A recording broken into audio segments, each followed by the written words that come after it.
సిద్దిపేట జిల్లా ట్రస్మా ఆధ్వర్యంలో గురు పూజోత్సవం ఘనంగా జరిగింది। ఈ వేడుకలకు మాజీ మంత్రి ఎమ్మెల్యే హరీష్ రావు హాజరయ్యారు। ఉపాధ్యాయుల శ్రమ ప్రయత్నం కృషి వల్లే 10వ తరగతి ఫలితాల్లో సిద్దిపేట అగ్రగామిగా నిలిచిందని హరీష్ రావు ఈ సందర్భంగా వ్యాఖ్యానించారు। ప్రభుత్వ ప్రైవేటు పాఠశాలల టీచర్ల చిత్తశుద్ధితోనే విద్యార్థులు మంచి ఫలితాలు సాధించారన్నారు। ఇటువంటి తరుణంలో సీఎం రేవంత్ ప్రసంగం ప్రభుత్వ ప్రైవేటు ఉపాధ్యాయుల మధ్య తేడా చూపేలా ఉందని మండిపడ్డారు। ఉపాధ్యాయుల పట్ల ఎలాంటి తేడా చూపొద్దని సర్కార్కు సూచించారు।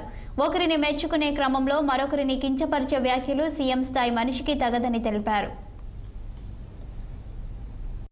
ఎస్ఎస్సి ఫలితాలు వచ్చాయంటే సిద్దిపేట అయితే ఫస్ట్ ప్లేస్ ఉంటుంది, లేకపోతే సెకండ్ ప్లేస్ ఉంటుంది, టాప్ లో ఉంటుంది సిద్దిపేట।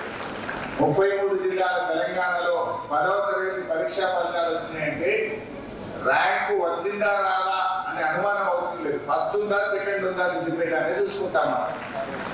నిజంగా ఈ ర్యాంకులు వచ్చినాయంటే ప్రభుత్వ పాఠశాలలతో పాటు ప్రైవేట్ స్కూళ్ళలో ఉండేటువంటి మీరు కూడా ఎంతో కష్టపడి బాగా చదువులు చెప్పడం ద్వారా ఉత్తమమైన ఫలితాలు సాధించడం ద్వారా మంచి ర్యాంకులు ఇవ్వడం ద్వారా ఈ సిద్దిపేట ప్రతిష్ట పెంచిన మా గురువులకు శిరస్సు వంచి నమస్కారం తెలియజేస్తా ఉన్నాను।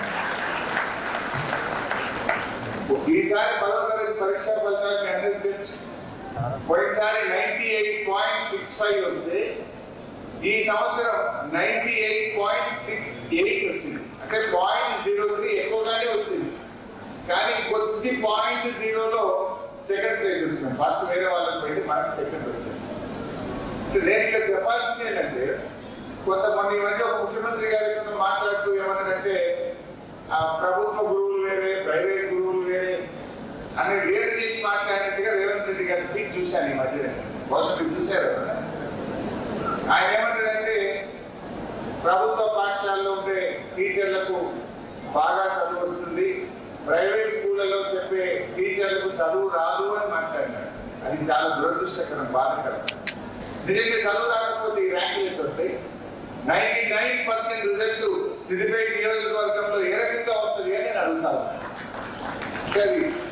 ఇట్లా ఒకరిని కించపరచు, ఒకరిని మెచ్చుకునే ప్రాసెస్ లో ఇంకొకరిని కించపరచడం అనేటువంటిది మంచిది కాదు। జీతాలు తక్కువ ఉండొచ్చు, కానీ సామర్థ్యం మాత్రం మా ప్రైవేట్ టీచర్లకు ఏం తక్కువ లేదు। శాలరీలో వ్యత్యాసం ఉంది కానీ సామర్థ్యంలో వ్యత్యాసం లేదు, ఉన్నదా? అసలే లేదు। ఇంకా అద్భుతంగా ఒక రకంగా చెప్పాలంటే కొంతమంది అయితే చాలా బాగా చెప్తుంటారు।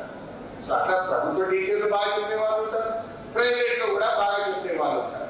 అంత మాత్రాన ముఖ్యమంత్రి ఒకరిని కించపరుస్తూ ఒకరిని తగ్గించే విధంగా మాట్లాడటం అనేది ఆయనకు తగదు, భవిష్యత్తులో అట్లా మాట్లాడొద్దని కూడా నేను ఈ సందర్భంగా ఆయన తెలియజేస్తా ఉన్నాను।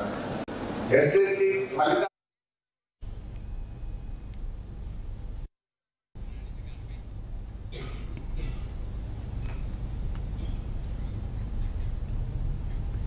Local non local issue